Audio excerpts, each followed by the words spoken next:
Buenos días, mis hermanos. Qué bueno es verlos a todos. No deja de dar temor estar aquí al frente, mis hermanos. Que es un gozo poder estar nuevamente acá con ustedes compartiendo la palabra. Qué bueno es nuestro Dios, mis hermanos, por permitirnos un día como hoy poder estar reunidos como parte de su pueblo aquí y compartir una vez más esto que tiene preparado para nosotros. Me acompañan mis hermanos, si son tan amables, a Marcos 4, por favor, y damos inicio a la prédica. Marcos 4, versículos del 35 al 41.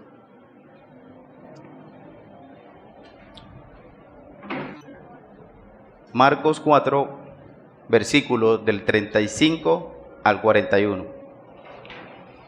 ¿Me acompañan, mis hermanos? Leemos la santa palabra de nuestro Dios amado. Aquel día, cuando llegó la noche, les dijo: pasemos al otro lado. Y despidiendo a la multitud, le tomaron como estaba en la barca, y había también con él otras barcas. Pero se levantó una gran tempestad de viento y echaba las olas en la barca, de tal manera que ya se anegaba. Y él estaba en la popa durmiendo sobre un cabezal, y le despertaron y le dijeron: Maestro, ¿no tienes cuidado que perecemos? Y levantándose reprendió al viento y dijo al mar: Calla, enmudece. Y cesó el viento y se hizo grande bonanza. Y les dijo: ¿por qué estáis así amedrentados? ¿Cómo no tenéis fe? Entonces temieron con gran temor y se decían unos al otro, se decían el uno al otro: ¿quién es este que aún el viento y el mar le obedecen? Oremos, mis hermanos. Padre amado, te damos una vez más gracias por esta oportunidad que nos das de estar aquí en este tu día preparado para ti, Padre amado, y que en función de eso, Padre, nos permitas poder tener un tiempo agradable en tu palabra, de tal manera que podamos llevarnos esto que hoy preparas para nosotros y podamos practicarlo y aplicarlo en nuestra vida, Padre Santo. Te damos gracias por todo, en el nombre de tu Hijo. Amén. Mis hermanos, antes de comenzar, pues hagamos la oración por la palabra. En sus folletos encontramos esta oración de la palabra. Oración por la palabra. Guíanos con tu palabra, ilumina nuestros corazones de tal manera que no reine pues el pecado en nuestro cuerpo mortal, de modo que no le obedezcamos en sus concupiscencias. Danos la fuerza en el poder de tu gracia para que tampoco presentemos nuestros miembros al pecado como instrumentos de iniquidad, sino que nos presentemos a Dios como vivos entre los muertos y nuestros miembros como instrumentos de justicia. Amén. Bueno, mis hermanos, seguimos con la saga de la santidad. En esta oportunidad, pues, precedido por lo que nuestro anciano José el domingo pasado nos decía con respecto al ladrón que se encontró con nuestro Señor Jesucristo después de su muerte en el paraíso. Es importante resaltar lo que nuestro hermano y anciano nos decía con respecto a lo que Dios, nuestro Señor Jesucristo, es quien nos da la salvación y es quien nos guía a eso. Y enfocados en eso, mis hermanos, pues tengamos presente de que todo es en nuestro Señor Jesucristo. Preparando este sermón, mis hermanos, pues durante la preparación del sermón nos sucedió algo bien particular a mi esposa, a mi hija y a mí, y éramos que veníamos de regreso en un vuelo. Y qué coincidencia, mis hermanos, que cuando nos montamos en el avión, el piloto nos dijo que iba a haber hora y media de turbulencia, que todo el viaje iba a ser turbulento, y la verdad que así fue. Una vez nos montamos en el vuelo, que calle destapada ni que calle destapada, mis hermanos. O sea, eso Fue 1 hora y 20 minutos de bastante incertidumbre, por así llamarlo, y eso se nos venían cuantos salmos a la cabeza se nos pasaban, cuanto himno podíamos recordar. Cada vez que cogía un hueco ese avión, prácticamente mi esposa y yo nos apretábamos de las manos. Y pues mirábamos a nuestra niña y el único consuelo que teníamos, bueno, estamos los tres y los tres iremos al cielo y allá nos encontraremos, en caso tal de que las cosas salieran así de trágicas. Dios gracias, pues aquí estamos, no pasó mucho sino el susto, pero teniendo en cuenta esto, mis hermanos,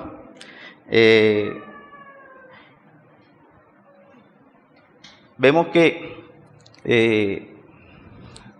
cuando tenemos este tipo de padecimiento, ¿sí? Vemos que al revisar este pasaje de la Biblia, este capítulo 4 del Evangelio de Marcos, vemos algo interesante, si es el comportamiento de nosotros como cristianos ante las dificultades. Ante las situaciones difíciles, incluso nos atrevemos a cuestionar a los discípulos de Cristo en las diferentes situaciones difíciles en las que vieron confrontada su fe, el amor por su Señor, y esas situaciones en las que ellos cuestionaron incluso el actuar de nuestro Señor Jesucristo porque no lo hacía como ellos creían que debía hacerlo. Incluso nosotros pues cuestionamos este tipo de cosas como si nosotros hubiésemos sido nosotros, no hubiéramos despertado al Señor, ¿sí? Hubiésemos mostrado un control absoluto de la situación. Cuando estamos afrontando estas situaciones, muchas veces perdemos de vista que independientemente de las cosas que estén pasando, Dios tiene el control de todo. Pero es mucho mejor para nosotros advertirle de que parece que las cosas no les estuviera haciendo como a nosotros nos gustaría. Expresiones como, Señor, ¿por qué no haces nada? ¿Estás viendo la situación? ¿Cómo permite que esto me esté pasando? ¿Qué he hecho yo para merecer esto? ¿Qué estoy haciendo mal, Señor, para que esto me esté pasando? Este tipo de cuestionamientos nos hacen perder de vista esa familiaridad de quién es nuestro Redentor. Perdemos de vista la manera de cómo el Espíritu Santo nos ha contado a través de los 4 libros llamados Evangelios, quién es aquel que durante una tormenta permanecía descansando tranquilamente. En esos Evangelios se nos habla de sus costumbres, sus métodos, sus sentimientos, su sabiduría, su gracia, su paciencia, su amor y su poder.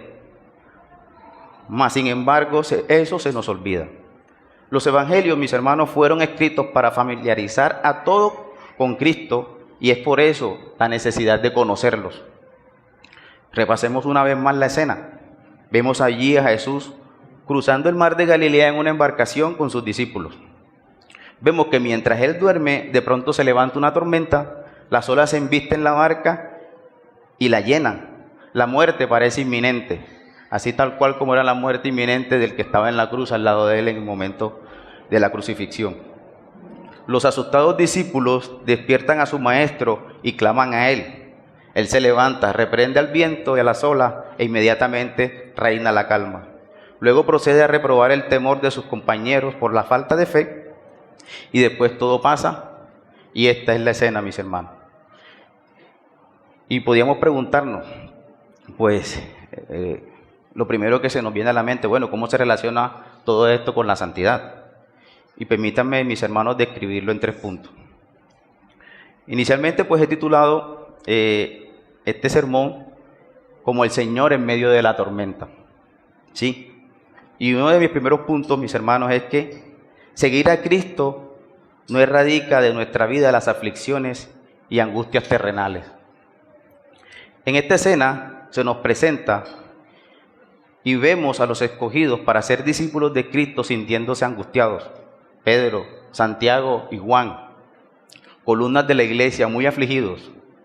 Creo que lo que menos esperaban ellos era que caminando con Cristo se pudieran presentar este tipo de situaciones. Imagínense. Ellos que presenciando como Cristo realizaba milagros a punto de resucitar a los muertos, podría permitir que sus seguidores sufrieran en la tierra. En cambio, la compañía de Cristo le estaba garantizando que en este peregrinar por el mundo fuera algo mucho más tranquilo. y lejos de eso estuvo. O si no, miren cómo murió cada uno de los discípulos posteriormente a eso. Y pensamos en eso cuando nos llaman a las filas del reino. Al ser llamados se nos acaban todos los problemas. Y decimos, ya yo soy cristiano, ya ni deuda voy a tener. Eso nada más es orar y se acaban todos los problemas. Es más, ni el sol me va a dar cuando salga a la calle. Así de cubierto voy a estar. No sé ustedes, mis hermanos, pero a mí me ha pasado todo lo contrario. El trato despreciable de un mundo que te aborrece al no aceptarlo, una seducción permanente por el pecado y un enemigo como león rugiente que cuando cometes un error te susurra al oído diciendo, ya no eres digno de venir a congregarte y mucho menos de alabar a Dios. Así que quédate en tu casa, no vayas el domingo a congregarte. Ya olvídate de eso. Y sabemos, mis queridos, que Cristo nunca nos dijo que el seguirlo nos iba a prevenir de las aflicciones terrenales. Nos prometió que siempre iba a estar con nosotros, eso sí. Y eso nos lo recuerda en Juan 16:33. Estas cosas os he hablado para que en mí tengáis paz. En el mundo tendréis aflicciones, pero confiad, yo he vencido al mundo. Y es provechoso, mis hermanos, comprender esto con claridad. Comprender que servir a Cristo nunca eximió a nadie de los males que la carne hereda, ni tampoco eximirá a ellos a nadie. Si usted es creyente, tiene que saber que mientras esté en el cuerpo tendrá su porción de enfermedades y dolores, de sufrimientos y lágrimas, de pérdidas y cruces, de muertes y pesares, de despedidas y separaciones, y de disgustos y desencantos. Cristo nunca se comprometió a que usted llegue al cielo sin ninguna aflicción o pena. Se encarga de que todo aquel que venga a Él tendrá todas las cosas relacionadas con la vida y la santidad, y con la garantía de que ya estamos en paz con Dios y eximidos de toda culpa. Pero nunca se responsabilizó de darle prosperidad ni riqueza, ni buena salud, ni de eximir a su familia de la muerte o la aflicción. Porque les recuerdo estas cosas, mis hermanos, mis consiervos, porque se venden paquetes de prosperidad en este mundo a cambio de ser cristianos. Y cuando eso no sucede y la tormenta recia, viene la decepción, viene la frustración y viene entonces el qué sentido tiene ser cristiano. Esto ya no vale la pena. Y olvidamos lo que nos dicen las Escrituras por la falta de familiaridad con ellas.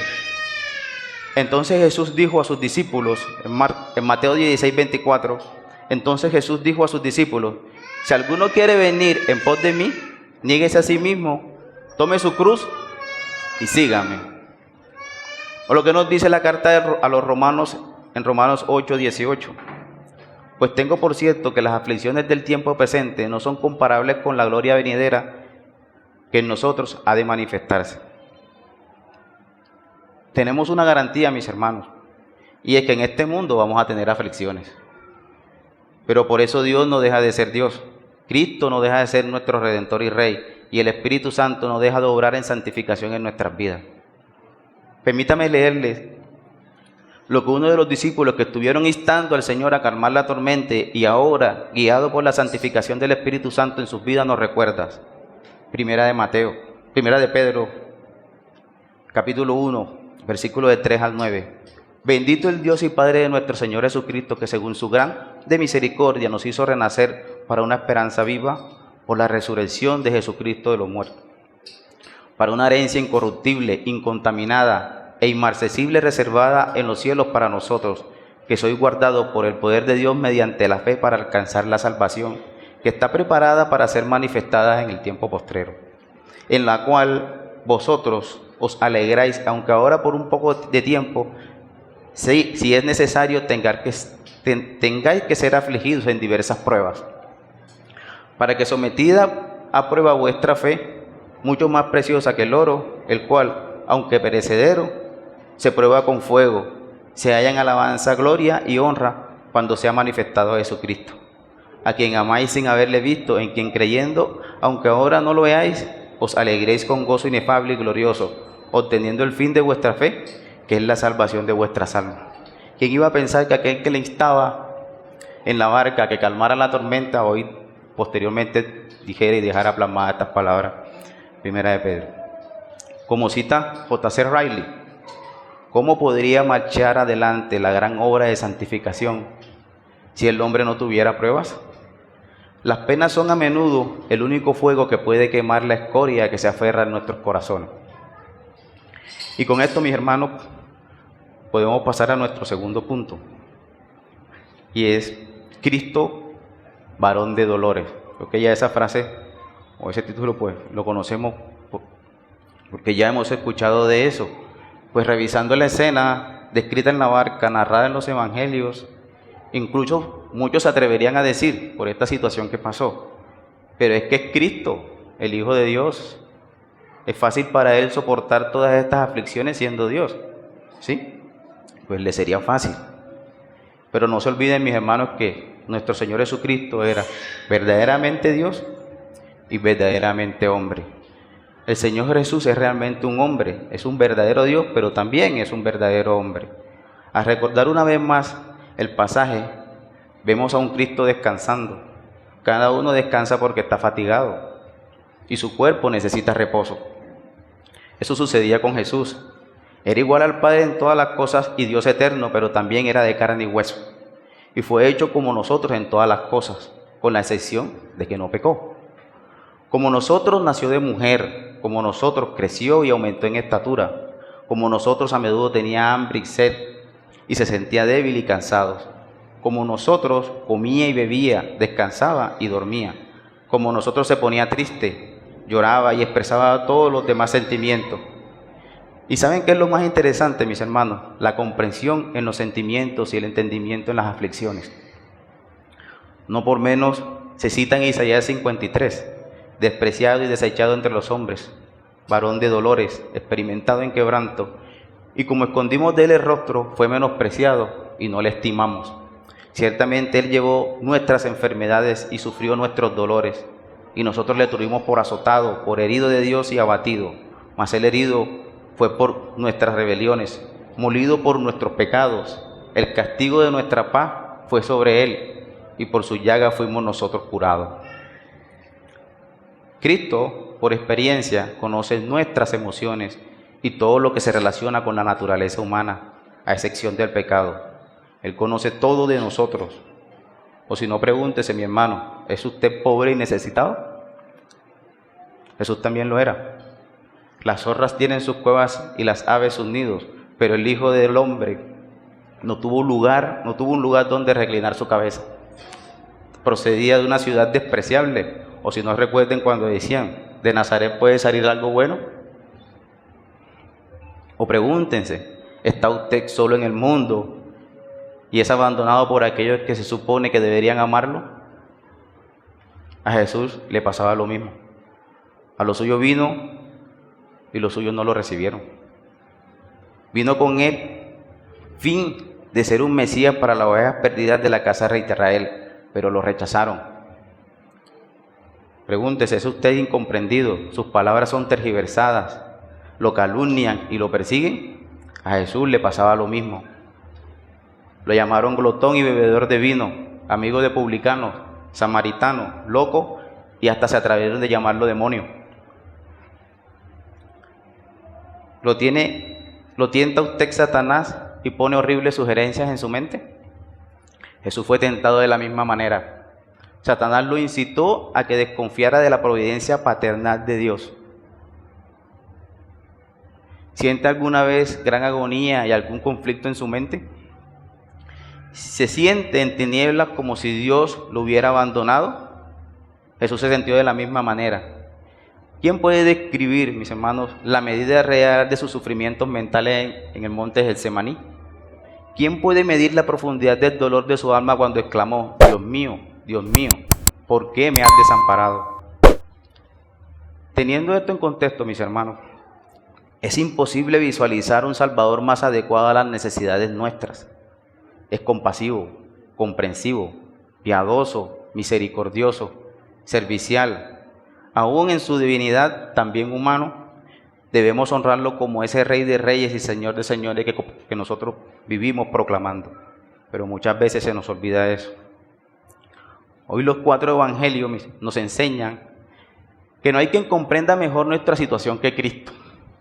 Cristo comprendía la situación de las olas, entendía lo difícil del momento, pero aún el cristiano más auténtico puede mostrar mucha debilidad. La prueba de esto la podemos ver en diferentes situaciones a lo largo de las Escrituras, donde hombres auténticamente cristianos flaquearon ante una situación de peligro inminente. Si no, echemos un vistazo. Abraham con Abimelech. ¿Se acuerdan de esa situación donde Abraham dijo que su esposa era su hermana y Abimelech casi la toma? Y si no es por Dios que lo retiene, ¿quién confió más? O sea, no pensó en lo poderoso de nuestro Dios. Juan el Bautista, en Lucas 7, 18 al 22, cuando envía a 2 de sus discípulos a preguntar si Cristo era el Mesías. Este Juan, que en Lucas 7, 28, nuestro Señor Jesucristo nos dice: os digo que entre los nacidos de mujeres no hay mayor profeta que Juan el Bautista, pero el más pequeño en el reino de Dios es mayor que él. Hubo impaciencia. Podían haber esperado hasta que su Señor considerara oportuno responder. Hubo incredulidad. Hablaron como si dudaran de que su Señor se interesara o le importara poco su seguridad o bienestar. No tiene cuidado que perecemos, eso fue lo que preguntaron, o lo que le preguntaron cuando lo despertaron. Pero en definitiva, comprendamos que esta no es más una escena de lo que pasa constantemente entre los creyentes de todas las épocas, o por lo menos a mí me pasa. Y mis hermanos, ¿saben qué es lo más fácil de este peregrinar? Ser cristianos mientras no se tiene problema. Seguir a Cristo mientras todo está bien.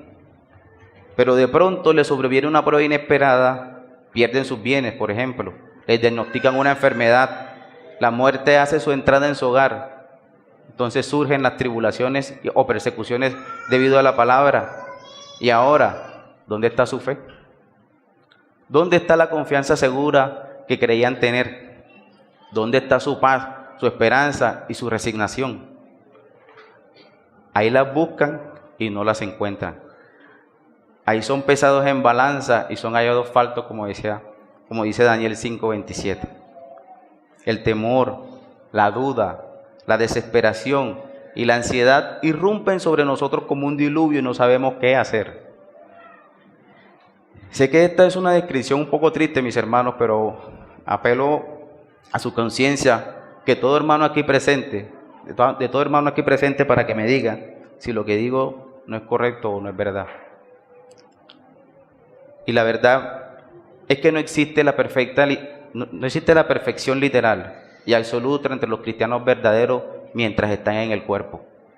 El mejor y más brillante de los santos de Dios no es más que un pobre ser confundido. Por más convertido, renovado y santificado que sea, sigue sujeto a debilidades y enfermedades. No existe ni un justo sobre la tierra que haga siempre lo bueno o que no peque. Si ofendemos en una sola cosa, ofendemos en todo.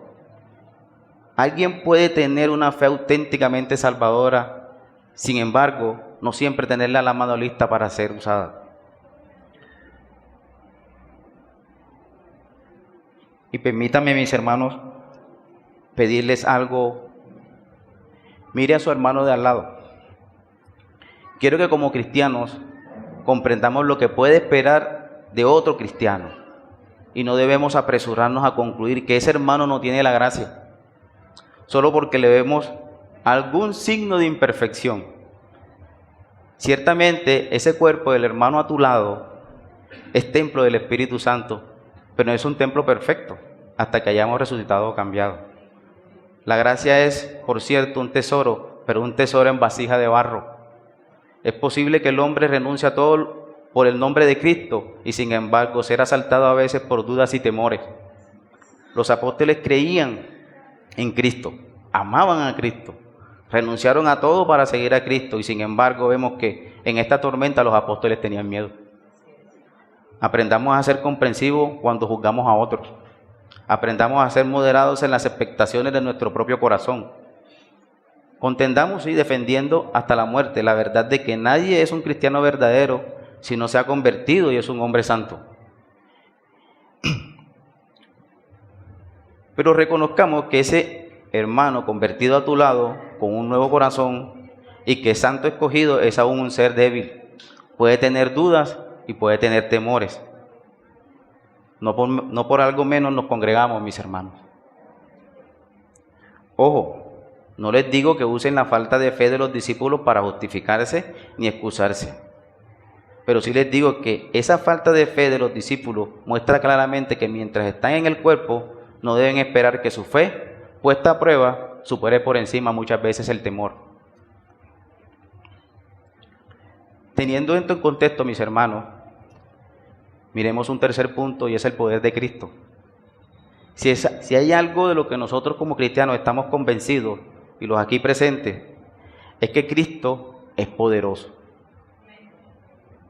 Y los hombres se maravillan diciendo que es este hombre que aún los vientos y el mar le obedecen. Nadie que no fuera poderoso hubiera podido hacer estas cosas. Es bueno que todos los hombres tengan una visión clara del poder del Señor Jesucristo. Sepa el pecador que el Salvador misericordioso al cual es invitado a acudir y a confiar en Él, es nada menos que el Todopoderoso que tiene potestad sobre toda carne para dar vida eterna a todos los que en Él creen. Si no estudiemos algo de eso, estudiemos en sus obras de la creación. Todas las cosas por Él fueron hechas, y sin Él nada de lo que ha sido hecho fue hecho.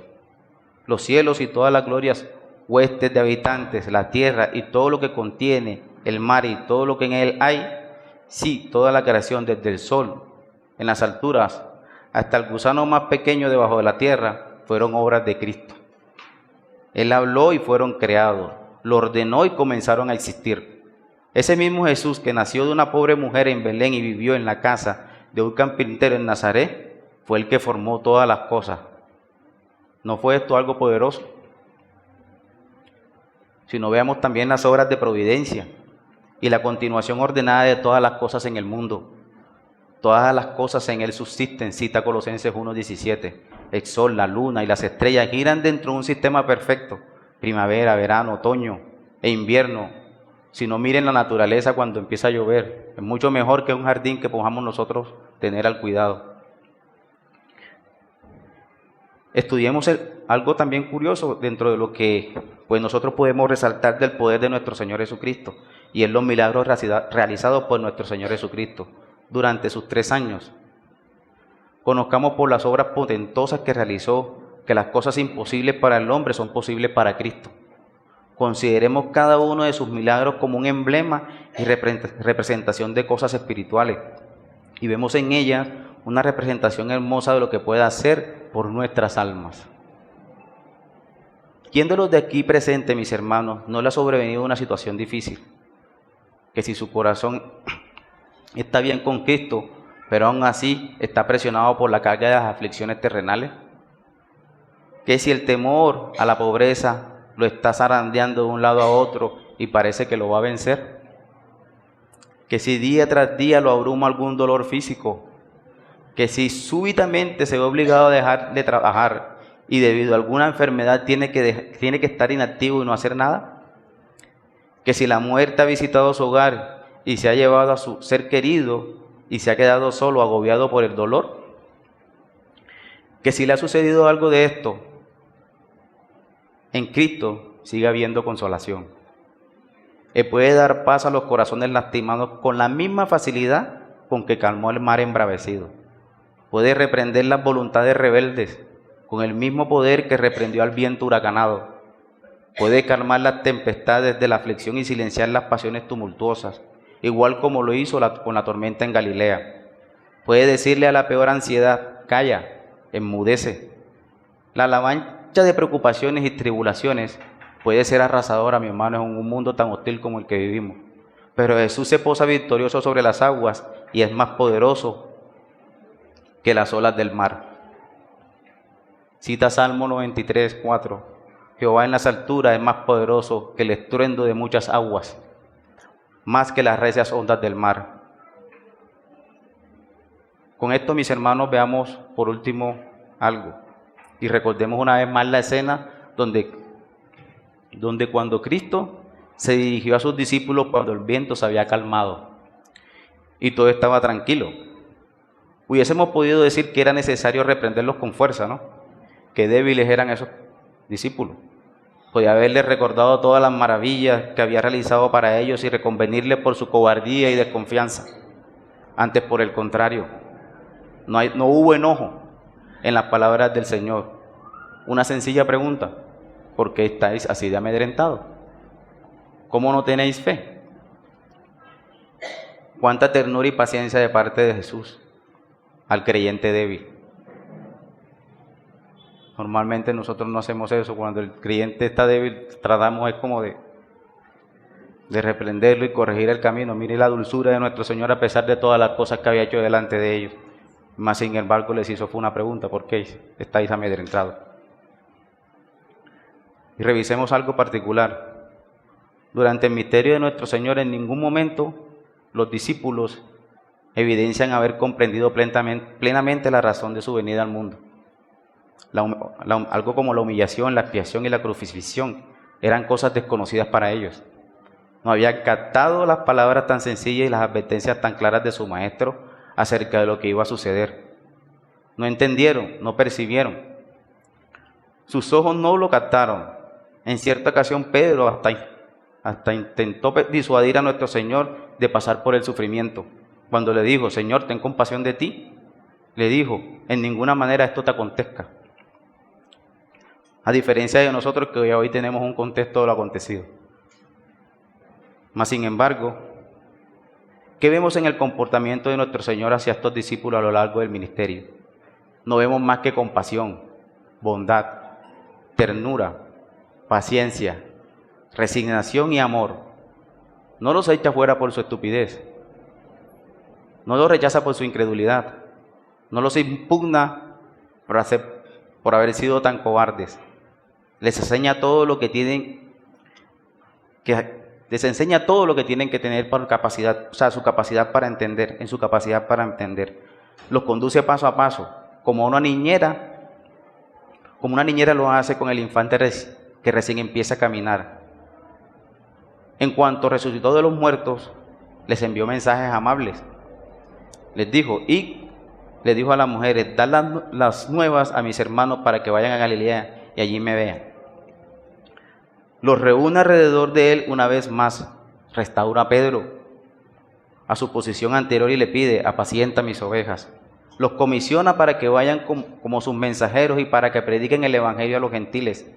Los bendice al partir y los alienta con esta promesa llena de su gracia: yo estoy con vosotros todos los días hasta el fin del mundo.